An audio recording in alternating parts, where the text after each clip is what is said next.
राष्ट्रीय आणि आंतरराष्ट्रीय स्तरावर भारताचे प्रतिनिधित्व करणारे आंतरराष्ट्रीय कीर्तीचे नेमबाज संभाजी पाटील यांचा भीषण अपघातात दुर्दैवी मृत्यू झाला आहे. अहमदाबाद राष्ट्रीय महामार्गावर दुर्वेस गावाच्या हद्दीत हेरिटेज डेअरी समोर फॉर्च्युनर कार आणि हायवा ट्रक यांच्यात झालेल्या भीषण अपघातात संभाजी पाटील यांचा जागीच मृत्यू झाला. ही दुर्घटना आज सकाळी 10 ते 11 वाजेच्या सुमारास घडल्याची शक्यता वर्तवण्यात येते. संभाजी पाटील आणि त्यांचे मित्र प्रणय प्रशांत चौधरी हे दोघे फॉर्च्युनर कारने गुजरातच्या दिशेने जात होते. तुर्वेस गावाजवळ भरधाव वेगात कार एका वाहिनीतून दुसऱ्या वाहिनीत नेत असताना समोरून येणाऱ्या हायवा ट्रकचा अंदाज न आल्याने हा भीषण अपघात झाला. या अपघातात 27 वर्ष नेमबाज संभाजी पाटील यांचा जागीच मृत्यू झाला, तर त्यांचा मित्र प्रणय चौधरी गंभीर जखमी झाला आहे. या अपघाताची माहिती मिळताच महामार्ग पोलीस आणि मनोर पोलीस घटनास्थळी दाखल झाले.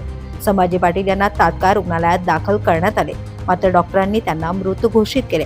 मृतदेहाचे शवविच्छेदन पूर्ण करण्यात आले असून तो त्यांच्या नातेवाईकांच्या ताब्यात देण्यात आला आहे. संभाजी पाटील यांचा पार्थिव त्यांच्या मूळ गावी छत्रपती संभाजीनगर येथे नेण्यात येणार आहे. या प्रकरणी मनोर पोलीस ठाण्यात गुन्हा दाखल करण्यात आला असून पुढील तपास पोलीस निरीक्षक बालाजी मुंडे करीत आहेत. The police news bureau, Mumbai.